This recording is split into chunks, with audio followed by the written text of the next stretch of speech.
Good morning दोस्तों, जय हिंद, सत श्री अकाल। कैसे हैं आप लोग? आशा करते हैं अच्छे होंगे। आज बहुत दिनों बाद जियोग्राफी की जबरदस्त क्लास आपके लिए लेकर आए हैं, तो प्लीज हमारे चैनल को सब्सक्राइब, लाइक और बेल आइकन पर दबाना मत भूलिएगा। चलो शुरू करते हैं। आज हम आपको बताएंगे राहु और केतु, लेकिन उससे पहले एक छोटा सा मोटिवेशन शायरी हो जाती है।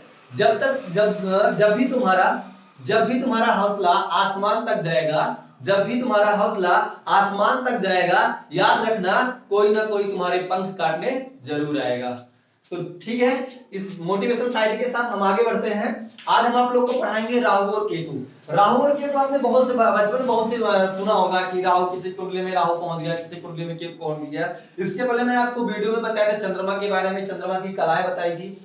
उसके बाद मैंने आपको ग्रहण बताया था कि ग्रहण कैसे होता है, सूर्य ग्रहण, चंद्र ग्रहण कैसे होता है। ये आपको नेक्स्ट जो पिछली वीडियो उसमें बता दिया गया है। आज हम आपको बताने चल रहे राहु और केतु। राहु और केतु दो ऐसे न होते हैं जिनकी वजह से बहुत दिक्कत हो जाती है। लोग कहते हैं तुम्हारे कुंडली में क्या आ गया, राहु आ गया है ना, तो राहु आ गया, केतु हो गया, तुम्हारी कुंडली में केतु कुंडली मार के बैठ गया है ना।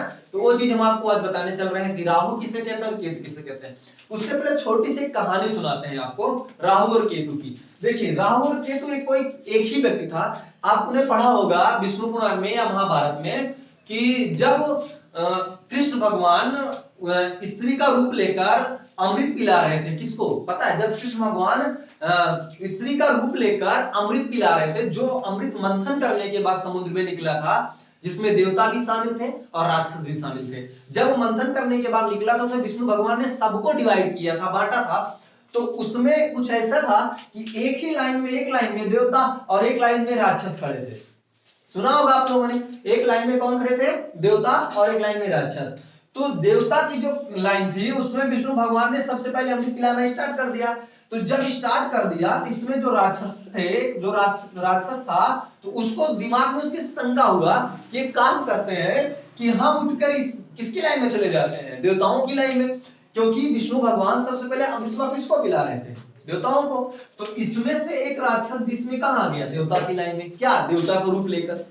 जब विष्णु भगवान पिलाना स्टार्ट किए और जब यहाँ पे पहुंचे, तो ये सूर्य भगवान थे और पृथ्वी, ये दोनों लोग पिछुआ कौन थे? इनके बिचुआ में कौन था? राक्षस। और इन दोनों के अगल बगल कौन थे? सूर्य और पृथ्वी।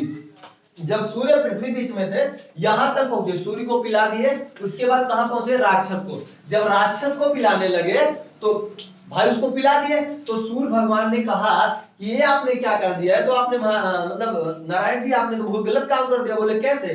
बोले ये जिसको आपने पिलाया वो तो राक्षस है, आपने राक्षस को क्या कर दिया? अमर कर दिया, क्योंकि वो क्या पिया था? अमृत पिला था। तो अमृत पिया और अमर हो गया। तो इसी बात पर कृष्ण हमारे विष्णु भगवान ने कृष्ण भगवान को गुस्सा आया और उन्होंने क्या किया? अपना सुदर्शन चक्र चला दिया। जब सुदर्शन चक्र चलाया तो इसके दो भाग हो गए, यानी कौन? जो राहु के जो राक्षस था उसके दो भाग, यानी मुंडिया पे उसे क्या चला दिया? सुदर्शन चक्र। तो उसका सर कट गया। जो सर कटा वो क्या बन गया? राहु। और जो धड़ यानी उसकी शरीर बची वो क्या बन गया? केतु। यही इसने कहा पृथ्वी और सूर्य से कि मैं तुम्हारी लाइफ में कुंडली मार के बैठूंगा, और जब तक पृथ्वी और सूर्य रहेगा मैं तुम्हारी कक्षाओं को जरूर काटता रहूंगा। कैसे काटता है समझा रहा हूं आपको। देखिए, ये सूर्य है आपका, सूर्य का चक्कर आपका लगा रहा है पृथ्वी, ये आपको पता होगा। सूर्य का चक्कर कौन लगा रहा है? पृथ्वी। ये आपकी क्या है भैया? पृथ्वी। किसका चक्कर लगा रही है? सूर्य का। कहते हैं ना, किसी के लाइफ में कुंडली, अगर राहु कुंडली मार के बैठ जाए तो कहते हैं राहु बहुत गलत नक्षत्र होता है। मीन इसमें अगर कोई कुंडली मार कर बैठ जाए, तो अगर ये कुंडली मार कर बैठ जाए तो उसकी पूरी जिंदगी बेकार हो जाती है। ठीक है, इसीलिए कहते हैं राहु से मत टकराओ। पर इनके हमारे अच्छे लाभ भी हैं। राहु से हमें बहुत प्रकार के लाभ मिलते हैं, मैं बताऊंगा। राहु आपका खुश कैसे होगा, केतु कैसे खुश होगा। ये चक्कर क्या लगा रहा है? पृथ्वी। ठीक है, अब पृथ्वी का चक्कर लगा रहा है, आपको पता होगा चंद्रमा। किसका चक्कर लगा रहा है? पृथ्वी का। किसका चक्कर लगा रहा है? पृथ्वी का। कौन लगा रहा है भैया? चंद्रमा। तो यहाँ पे बना दे रहे हैं चंद्रमा। क्या है ये? मात्र एक उपग्रह है जिसे जीवाश्म कहा जाता है। किसका? पृथ्वी का। सभी को तो पता ही होगा ये क्या है? जीवाश्म है। किसका जीवाश्म है? पृथ्वी का। कौन सा? मून। और ये क्या है? अर्थ। ये क्या है? अर्थ। तो देखिए, जब भी कभी पृथ्वी जब भी कभी पृथ्वी मून यानी किसके किसी भी दो ऑर्बिट को काटता है, यानी सूर्य पृथ्वी के ऑर्बिट को काटता है, तो उसी को कहा जाता है राहु और केतु। जब दोनों ऑर्बिट, जैसे चंद्रमा यहां पर पहुंचा तो ये क्या होगा, ये काट रहा है कि नहीं ऑर्बिट को, यहां पर देखिए इसके ऑर्बिट को भी काट रहा है, इसके भी ऑर्बिट को काट रहा है, ये काट रहा है दोनों ऑर्बिट। ऐसी एरिया जहां पर दोनों की ऑर्बिट कट जाते हैं उसी को राहु और केतु कहते हैं, यानी ऊपर वाले को राहु और नीचे वाले को केतु कहते हैं। क्या बोलते हैं, केतु। तो जहां पर चंद्रमा पृथ्वी और सूर्य के यानी ऑर्बिट को काट दे उसी को राहु और केतु कहते हैं। आपने देखा यहां पर, यहां भी ऑर्बिट कट रहा है, यहां भी कट रहा है, तो ऊपर वाले को राहु और नीचे वाले को केतु कहते हैं। इनके सबसे बड़ी माइनस पॉइंट क्या होती है, मैंने आपको कहानी के माध्यम से आपको समझा दिया कि राक्षस था, और ये मतलब लोग कहते हैं, ये जिसके पंडितों के हिसाब से ये कहानी आपने पढ़ा होगा कि सुना भी होगा महाभारत में कि राक्षस थे, उनको क्या पिलाया जाता, अमृत। देवता भी थे, राक्षस थे, और वो मिला कहां से था अमृत, जब मंथन किया गया था, खोदा गया था, राक्षस और देवता दोनों मिलकर समुद्र में, तो अमृत का एक घड़ा पाए थे, जिससे अमृत विष्णु भगवान ने सबको पिलाया। देवताओं को पहले पिलाना स्टार्ट किया, तो राक्षस किसमें चला गया, देवता के बीच में। तो जब विष्णु भगवान को पता चला तो उसने सुदर्शन चक्र से उसका गला ही काट दिया। जब काटा तो इसने कहा कि कुछ भी हो जाए मैं जिंदगी भर तुम्हारी लाइफ में कुंडली मार के बैठूंगा, और एक दिन ऐसा आएगा मैं काटूंगा तुमको जरूर। तो जब भी समझिएगा, यहाँ पे जब ऑर्बिट है, जब यहाँ ऑर्बिट कट जाती है, जब भी यहाँ पृथ्वी या चंद्रमा आ जाता है, और जैसे यहाँ ऑर्बिट के पास पृथ्वी पहुंचता है, यहाँ पर कोई बच्चा पैदा होता है इस समय, तो जब यहाँ पर कोई बच्चा इस टाइम पैदा होता है, उसके बाद तुम्हारी लाइफ में क्या आ गया, फिर राहु केतु, मतलब राहु नक्षत्र में पैदा हुआ है। क्या बोलते हैं, राहु नक्षत्र में। और अगर यहाँ पर कोई आ गया तो उसे कहते हैं किस नक्षत्र में पैदा हुआ, केतु नक्षत्र में पैदा हुआ है। तो भैया जाहिर सी बात, चंद्रमा चक्कर भी लगाएगा, पृथ्वी भी चक्कर लगाएगी, ऐसे घूम रही है, तो यहाँ भी तो पहुंचेगी जहां ऑर्बिट दोनों का कटेगा, तो यहाँ जब पहुंचेगी तो क्या कहेंगे, किस नक्षत्र में पैदा हुआ, राहु में। और जब यहाँ पहुंचे तो बोले केतु नक्षत्र में पैदा हुआ। इनके लाभ क्या है, राहु और केतु के लाभ क्या है समझिएगा। राहु और केतु तो सबसे भयानक है भैया, अगर किसी की लाइफ में आ जाए तो जिंदगी को तहस नहस कर देते हैं, ठीक है। उसके बाद इनकी प्लस पॉइंट क्या है कि अगर राहु को खुश रखना है, समझिएगा, अगर आपका राहु बिगड़ गया, तो आपकी क्या हो जाएगी, जिंदगी खराब हो जाएगी, वहीं पर क्या हो जाएगी, जिंदगी खराब। तो राहु क्या करता है, राहु अगर सही तो राहु आपके रास्ते को क्लियर करता है, समझिएगा। राहु क्या करता है, इसको मिटा के समझा रहे हैं आपको अच्छे से। राहु अगर आपका सही है तो आपके रास्ते को क्लियर, रास्ते का क्लियर मतलब समझ रहे हो, आपके रास्ते में आने वाले किसी भी विपत्ति को क्या कर देता है, साफ कर देता है राहु, यानी रास्ता क्लियर हो जाता है, रास्ता क्लियर। और ये करता कैसे भैया समझिएगा, ये अगर राहु को आपको खुश रखना है तो आपको फकीर को खुश रखना होगा। किसको, फकीर जानते हो ना, जो आपके यहाँ मांगने आते हैं, भिखारी उनको बोलते हैं, बस फकीर और भिखारी में बहुत डिफरेंट होता है, ठीक है। तो आपको किसको खुश रखना है, फकीर को। अगर आपने राहु को खुश रखना चाहते हैं तो किसको खुश रखना होगा, फकीर को। तो राहु से क्या, अगर आपका राहु सही तो आपका रास्ता क्लियर, यानी आपके आने वाले रास्ते में कोई भी अड़चन आता है तो कौन क्लियर कर देगा, राहु। अगर आप कहीं यात्रा करने जा रहे हो और आपके साथ कोई अनहोनी होने वाली है, तो राहु अगर आपका साथ दे रहा है तो आपको संकेत दे देगा, क्या कर देगा, संकेत दे देगा, भैया आप वहां पर मत जाओ, ठीक है। यानी रास्ता आपकी आने वाली लाइफ में, आपका कोई भी रास्ता आने वाली किस्मत में, आपकी लाइफ में कोई भी रास्ते में कोई अड़चन आता है तो कौन क्लियर कर देता है, राहु। तो राहु के रहने से हमारा फायदा, राहु खुश कैसे होगा, फकीर, यानी फकीर को खुश करना होगा, इससे राहु खुश। दूसरी बात केतु, क्या है, केतु।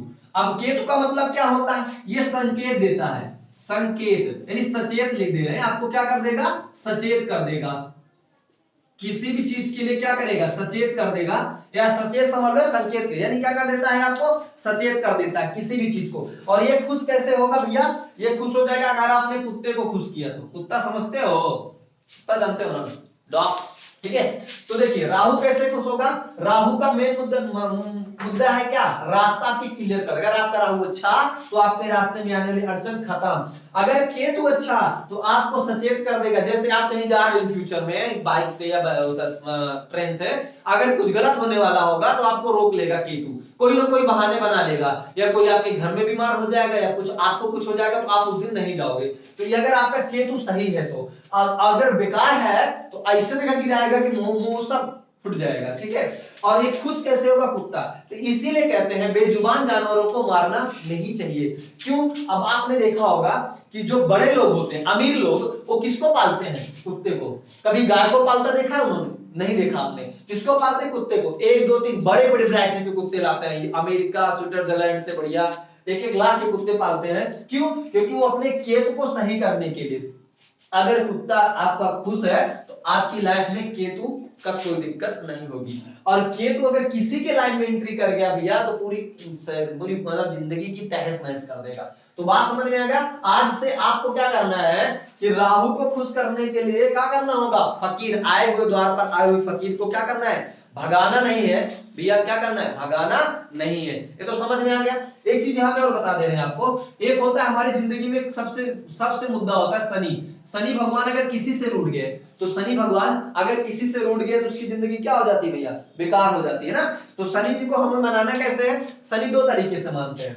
शनि जी को 2 तरीके से, 2 चीज से प्यार है। किससे? काला चीज, यानी काला मतलब समझ रहे हो, काला और मजदूर। काला और मजदूर। मजदूर जानते हो ना? मजदूर वो व्यक्ति जो अपनी बॉडी से मेहनत करता हो, पसीना बहाकर पैसा कमाता हो। अगर वो खुश तो कौन खुश? शनि। ये दोनों इनके क्या है? फेवरेट हैं। अगर इनमें से कोई आपने गलत किया तो आपके साथ शनि आप गुस्सा आ जाएगा और कुंडली मार के बैठ जाएगा। जैसे लोग कहते हैं कि शनिवार को हमको बाल नहीं कटवाना चाहिए। रीजन है बाल क्यों? क्योंकि हमारे बाल क्या होते हैं? काले होते हैं। और शनिवार को आपने देखा होगा जो शनिदेव का व्रत रहते हैं लोग, वो क्या चढ़ाते हैं? काला तिल। शनिवार को शनि जी को क्या चढ़ता है? काला तिल। तो काला तिल में कोई मिलावट नहीं होती, वो पूरी तरह से संपूर्णता काला होता है। जैसे आपका बाल, इसमें कोई मिलावट नहीं है। तो शनिवार के दिन हमको क्या नहीं करना चाहिए? पहली बात तो बाल दाढ़ी नहीं कटवाना चाहिए, ठीक है। काली चीज का दुरुपयोग नहीं करना चाहिए। और मजदूर, यानी ये एस्ट्रोलॉजी के अनुसार मैं आपको बता रहा हूँ, एस्ट्रोनॉमी के अनुसार, एस्ट्रोलॉजी के अनुसार, यानी पंडितों के भेदभाव से मैं बता रहा हूँ। शनि किससे खुश? काला और मजदूर, यानी काले वस्तुओं का दुरुपयोग नहीं करना है शनिवार के दिन। और उसके बाद मजदूर को खुश, जैसे आपके यहाँ कोई मजदूर काम करने आया है, उसको आप 5 मिनट 10 मिनट पहले छुट्टी दे दो, वो खुश, शनि खुश। अगर आपने उसको 1 घंटे रपेट दिया उसी में कि चलो 1 घंटे लेट जाना, तो क्या हो जाएगा? शनि भगवान गुस्सा आ जाएंगे भैया। उसको दर्द हुआ मजदूर को तो गुस्सा आएगा कौन? शनि भगवान। तो आपकी जिंदगी तहस नहस। तो बेटा क्या करना होगा? मजदूर को खुश रखना होगा। ये बात समझ में आ गया? राहु केतु कोई भी ऐसा नहीं है कि कोई वो है, लेकिन हम इसको मानते हैं, रीजन है। राहु और केतु यही चीज को कहा जाता है जब हमारे दोनों पृथ्वी और चंद्रमा के अरे सूर्य और पृथ्वी के ऑर्बिट को काट दे चंद्रमा, जहां पर काटता है ऊपरा वाले को राहु और नीचे वाले को केतु कहते हैं, ठीक है। मैंने आपको बता दिया कहानी के माध्यम से। आशा करते हैं समझ में आया होगा, ठीक है। Thank you for watching my video.